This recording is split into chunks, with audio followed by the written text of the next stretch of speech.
Good morning students.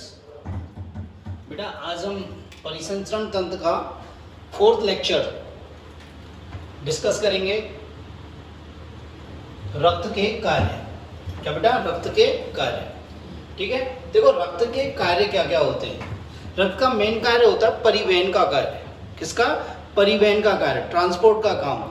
तो रक्त चार चीजों का ट्रांसपोर्ट करता है। किसका? गैसों का ट्रांसपोर्ट करता है। किसका?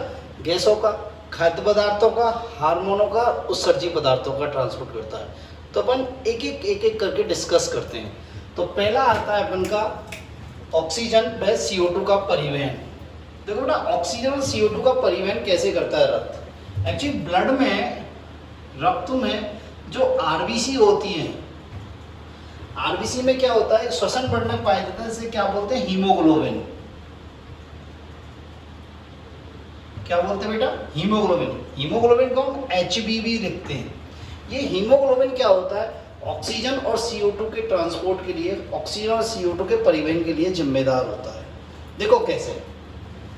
एक्चुअली लंग्स के पास, मतलब फुफ्फुस के पास, फुफ्फुस के पास, ठीक है, यहां क्या होता है, ऑक्सीजन का आंशिक दाब अधिक होता है और CO2 का आंशिक दाब कम होता है।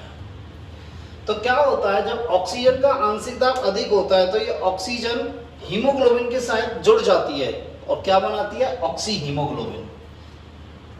हीमोग्लोबिन के साथ क्या जुड़ जाती है? चार अणु ऑक्सीजन के जुड़ जाते हैं और क्या बनाते हैं? Oxy haemoglobin. इसको बोलते हैं ऑक्सी हीमोग्लोबिन।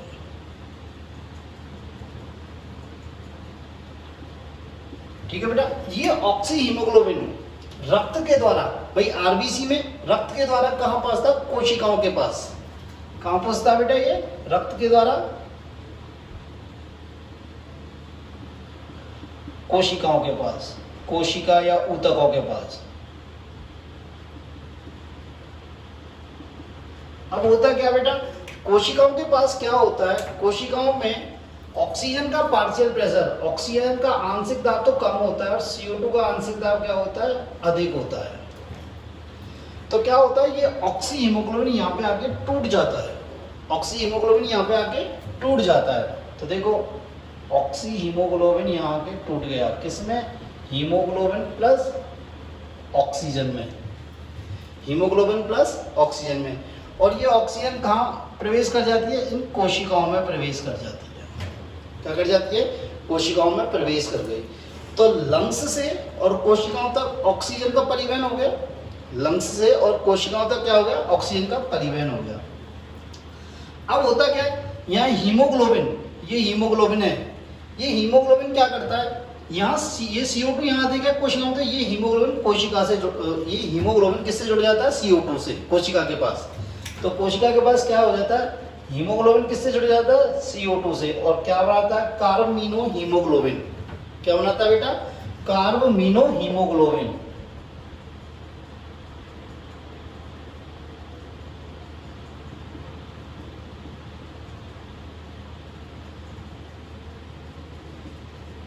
क्या बनाता है बेटा? कार्बमिनो हीमोग्लोबिन। ये कार्बमिनो हीमोग्लोबिन रक्त के साथ, रक्त के द्वारा कहां पहुंचता है? रक्त के द्वारा लंग्स के पास। किसके पास पहुंचता है बेटा? लंग्स के पास। और लंग्स के पास जाके ये कार्बमिनो हीमोग्लोबिन टूट जाता है दोबारा यहाँ पे। और किस में टूटता है ये? हीमोग्लोबिन प्लस CO2 में, हीमोग्लोबिन प्लस CO2 में, कार्बमिनो हीमोग्लोबिन। और ये CO2 क्या करती है? इस लंग्स में प्रवेश कर जाती है। किस में प्रवेश कर जाती है बेटा? लंग्स में। और लंग्स में प्रवेश करने के बाद क्या करती है? ये शरीर से बाहर निकाल दी जाती है। ये शरीर से क्या निकाल दी जाती है? बाहर निकाल दी जाती है। तो देखो लंग्स से और कोशिकाओं तक ऑक्सीजन का ट्रांसपोर्ट किस रूप में हुआ?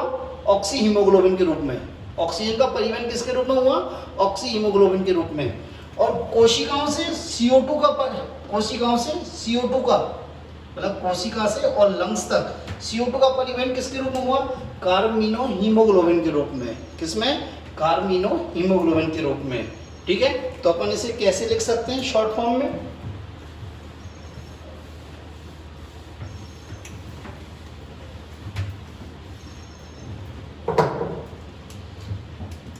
लंग्स मीन्स फेफड़ों से और कोशिका तक ऑक्सीजन का परिवहन किस रूप में हुआ? ऑक्सी हीमोग्लोबिन के रूप में।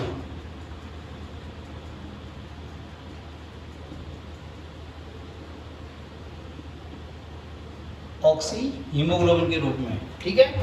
और कोशिका से लंग्स तक CO2 का परिवहन किसके रूप में हुआ? कार्मिनो हीमोग्लोबिन के रूप में।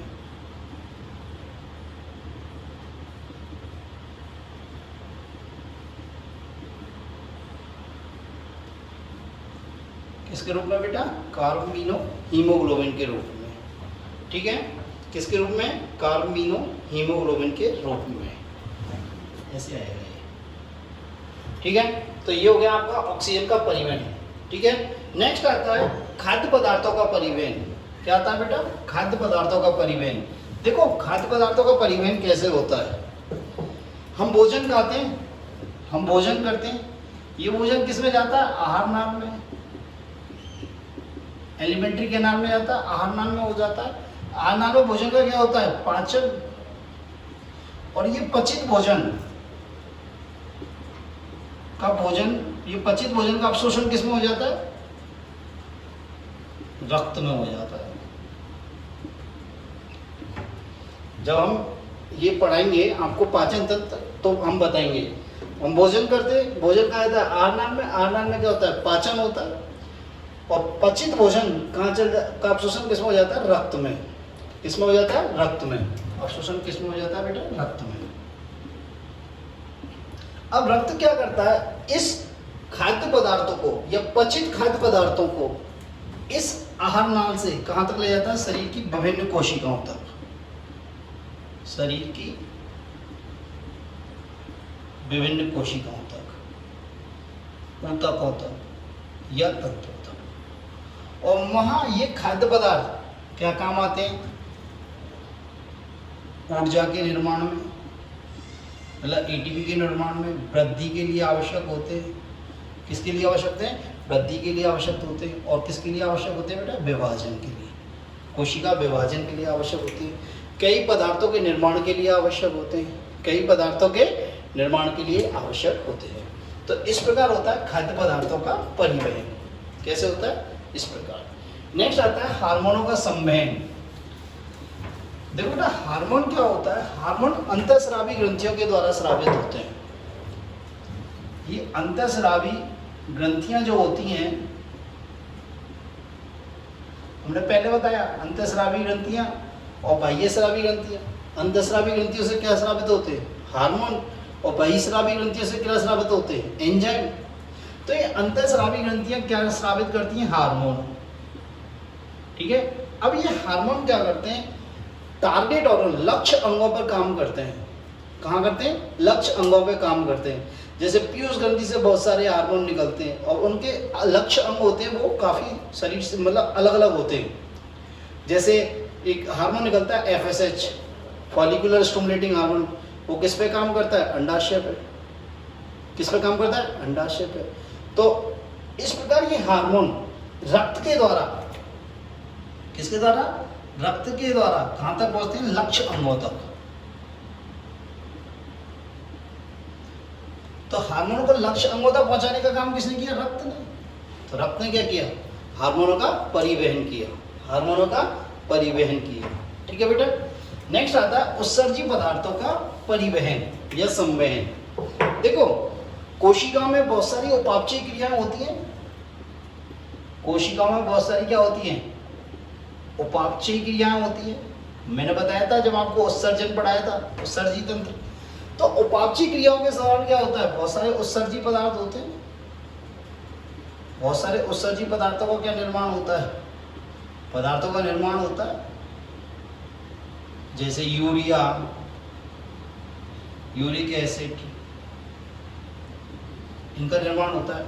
अब ये पदार्थों को शरीर से बाहर निकालना आवश्यक है क्योंकि ये क्या है? हानिकारक। तो इन्हें उत्सर्जन, इनका उत्सर्जन करने के लिए कौन करता है इनका उत्सर्जन? इनका उत्सर्जन कौन करता है? किडनी, वृक्क। कौन करता है? वृक्क। तो ये पदार्थ इस कोशिका से और वृक्क तक कैसे पहुंचेंगे? इस कोशिका से वृक्क तक कैसे पहुंचेंगे बेटा? ये उत्सर्जी पदार्थ किसके द्वारा पहुंचेंगे? रक्त के द्वारा। किसके द्वारा? रक्त के द्वारा। तो इनको फिर शरीर से बाहर निकाल दिया जाएगा। ठीक है, तो उपापचयी पदार्थों को या उपापचयी अवशिष्ट पदार्थों को कोशिका से वृक्क तक परिवहित कौन करता है? रक्त। कौन करता है बेटा? रक्त। ठीक है, नेक्स्ट आता है हमारा जल संतुलन। देखो बेटा, ये बहुत इंपॉर्टेंट काम है, जल का संतुलन। क्या? जल का संतुलन। देखो, हमारे शरीर में बहुत सारे दैहिक पदार्थ जो होते हैं, दैहिक पदार्थ जो होते हैं, इनका परिवहन और स्थानांतरण किसके द्वारा होता है? परिवहन एवं स्थानांतरण। ठीक है, दैहिक पदार्थों का परिवहन एवं स्थानांतरण किसके होता है? तरल माध्यम में होता है, तरल माध्यम के द्वारा होता है, मतलब जल के द्वारा होता है। किसके द्वारा होता है? जल के द्वारा होता है। दूसरी बात, हमारी कोशिकाओं में जितनी भी जैव रासायनिक क्रियाएं हो रही हैं,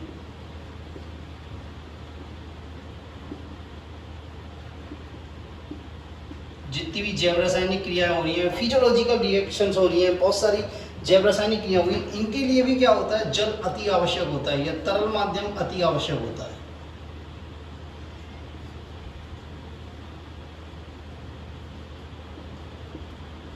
देखो, तरल माध्यम का आवश्यक होना एक कारण ये भी है कि जितने भी एंजाइम होते हैं उनकी क्रियाशीलता जलीय माध्यम में ही होती है।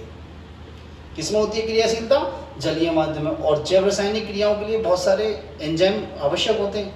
ठीक है, तो इन कोशिकाओं को जो क्वांटिटी रिक्वायर्ड है, जल की जो आवश्यकता है, उस आवश्यकता की पूर्ति कौन करता है? रक्त। तो जल की आवश्यकता की पूर्ति कौन करता है? रक्त। तो इन कोशिकाओं को जल की आवश्यकता की पूर्ति कौन करता है बेटा? रक्त करता है। बात समझ में आई?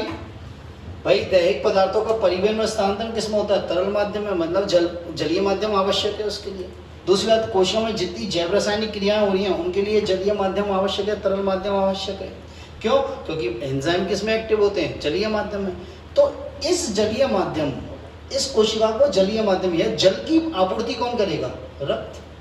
ठीक है, यदि हमारे शरीर में जल की मात्रा अधिक है, जल की मात्रा अधिक है, तो रक्त क्या करेगा? ब्लड क्या करेगा? इस जल को कहाँ भेज देगा? किडनी में। किसमें? किडनी में भेज देगा। और किडनी से कहाँ निकाल दिया जाएगा? जो अधिक मात्रा में जल है उसे बाहर निकाल देंगे। अधिक मात्रा में जो जल है उसका क्या कर दिया जाएगा? उत्सर्जन कर दिया जाएगा। क्या कर दिया जाएगा? उत्सर्जन। तो जल क्या कर रहा है? तो ब्लड क्या कर रहा है? हमारे शरीर का जल संतुलन को बनाए रख रहा है, वाटर रेगुलेशन कर रहा है। बात समझ में आई? नेक्स्ट आता है रोगों से बचाव।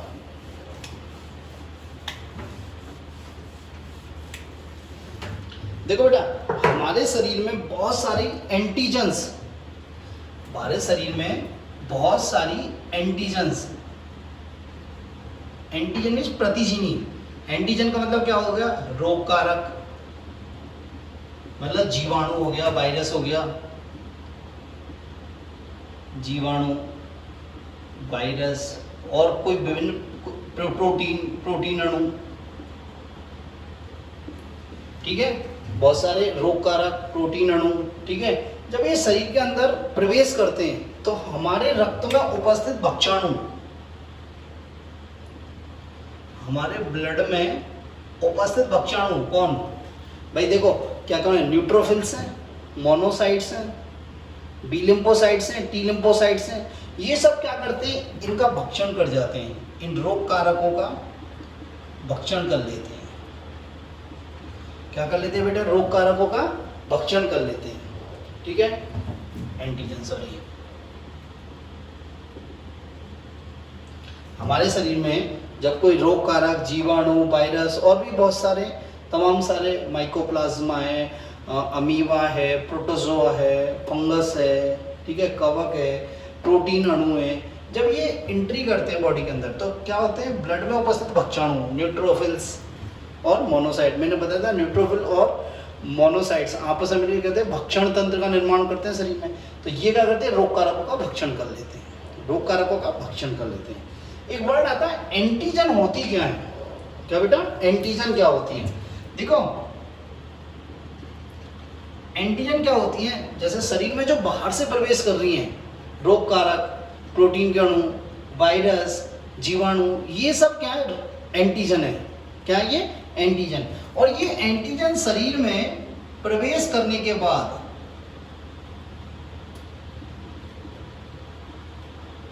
एंटीबॉडीज के निर्माण को प्रेरित करते हैं। क्या, एंटीबॉडीज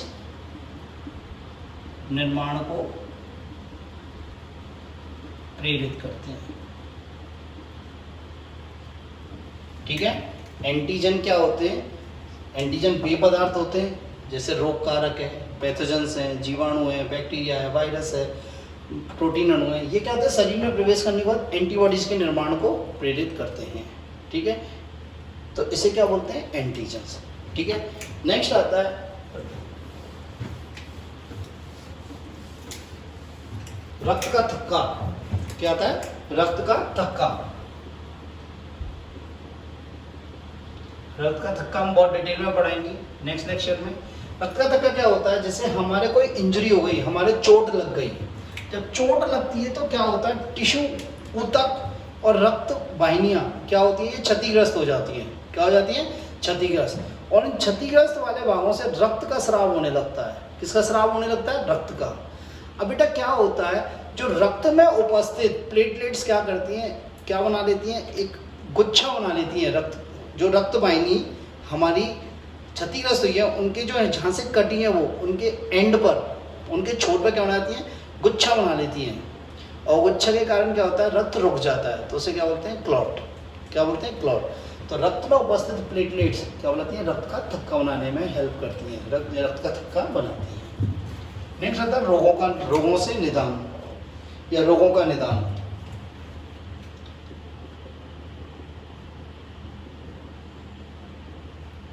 देखो ना, रोगों का निदान कैसे, हम कभी भी, हमें कोई डिजीज हो गई, मान लो हमें कोई इन्फेक्शन हो गया या कुछ हो गया, तो डॉक्टर हमें क्या लिखता है, एक ब्लड टेस्ट लिखता है, ब्लड टेस्ट लिखेगा। या मान लो हमें लगता है हमें डायबिटीज हो गई या हमें थायराइड लिखती है, तो हार्मोन का लेवल चेक करवाएगा, एंजाइम का लेवल चेक कराएगा।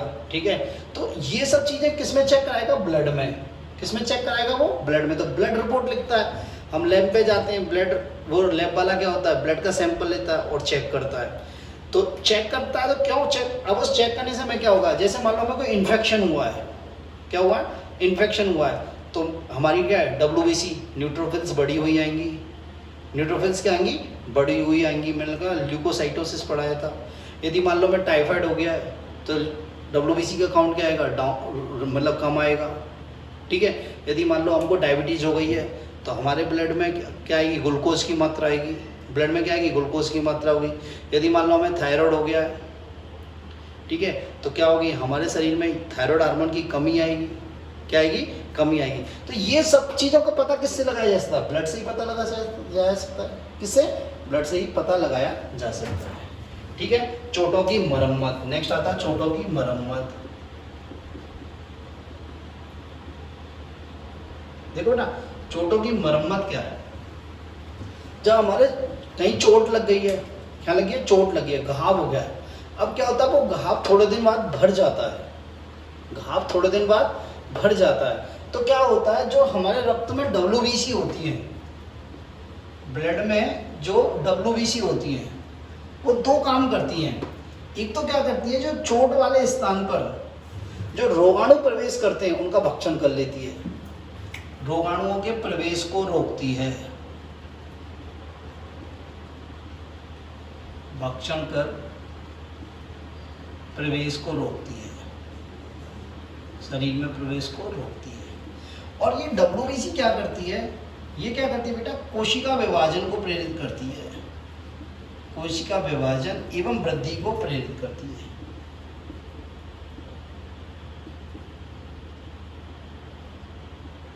अब देखो, कोशिका विभाजन और वृद्धि को यदि प्रेरित करेगी तो वहां कोशिका विभाजन होगा। भाई लगे जहां घाव हो गया कोशिका विभाजन होगा, कोशिका विभाजन होगा तो वो स्थान क्या हो जाएगा, थोड़े दिन बाद सही हो जाएगा। तो ब्लड चोटों की मरम्मत में भी बहुत ज़्यादा हमारी हेल्प करता है। ठीक है, नेक्स्ट शरीर के तापमान का नियंत्रण। देखो, रक्त शरीर के ताप नियंत्रण में भी बहुत ज़्यादा इम्पोर्टेंट रोल रखता है, बहुत ज़्यादा इम्पोर्टेंट रोल रखता है। ठीक है, वो मैं आपको जब मैंने अध्यावरणीय तंत्र पढ़ाया था तब मैंने आपको थोड़ा बहुत डिस्कस किया था। ठीक है, तो ये हो गए आपके रक्त के कार्य। क्या हो गया बेटा, रक्त के कार्य। ठीक है।